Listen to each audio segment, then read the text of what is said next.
And Elisha said, Hear the word of Yahweh. Thus says Yahweh, Tomorrow about this time a seah of fine flour will be sold for a shekel, and 2 seahs of barley for a shekel, in the gate of Samaria. Then the captain on whose hand the king leaned answered the man of God, and said, Look, if Yahweh should make windows in heaven, might this thing be? And he said, Look, you will see it with your eyes, but will not eat of it. Now there were 4 leprous men at the entrance of the gate, and they said one to another, Why do we sit here until we die? If we say, We will enter into the city, then the famine is in the city, and we will die there. And if we sit still here, we die also. Now therefore come, and let us fall to the host of the Syrians. If they save us alive, we will live, and if they kill us, we will but die. And they rose up in the twilight to go to the camp of the Syrians. And when they had come to the outermost part of the camp of the Syrians, look, there was no man there. For the Lord had made the host of the Syrians to hear a noise of chariots, and a noise of horses, even the noise of a great host. And they said one to another, Look, the king of Israel has hired against us the kings of the Hittites, and the kings of the Egyptians, to come upon us. Therefore they arose and fled in the twilight, and left their tents, and their horses, and their donkeys, even the camp as it was, and fled for their soul. And when these lepers came to the outermost part of the camp, they went into one tent, and ate and drank, and carried from there silver, and gold, and raiment, and went and hid it.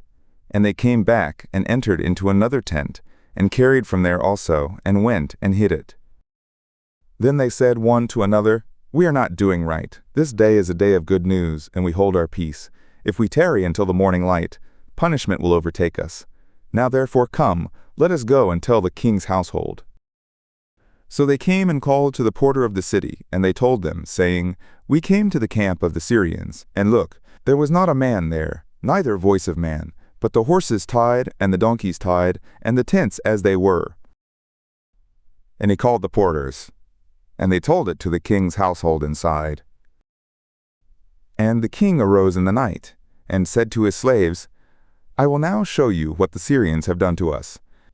They know that we are hungry. Therefore they have gone out of the camp to hide themselves in the field, saying, When they come out of the city, we will take them alive and get into the city.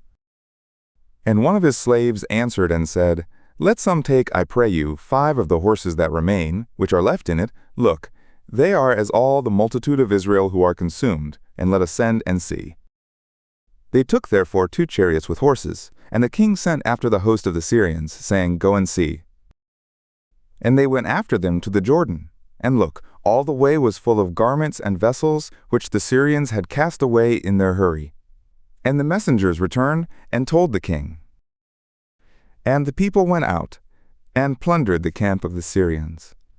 So a seah of fine flour was sold for a shekel, and 2 seahs of barley for a shekel, according to the word of Yahweh. And the king appointed the captain on whose hand he leaned to have the charge of the gate, and the people trod on him in the gate, and he died as the man of God had said, who spoke when the king came down to him. And it came to pass, as the man of God had spoken to the king, saying, 2 seahs of barley will be for a shekel, and a seah of fine flour for a shekel, tomorrow about this time in the gate of Samaria. And that captain answered the man of God, and said, Now look, if Yahweh should make windows in heaven, might such a thing be? And he said, Look, you will see it with your eyes, but will not eat of it. It came to pass even so to him, for the people trod on him in the gate, and he died.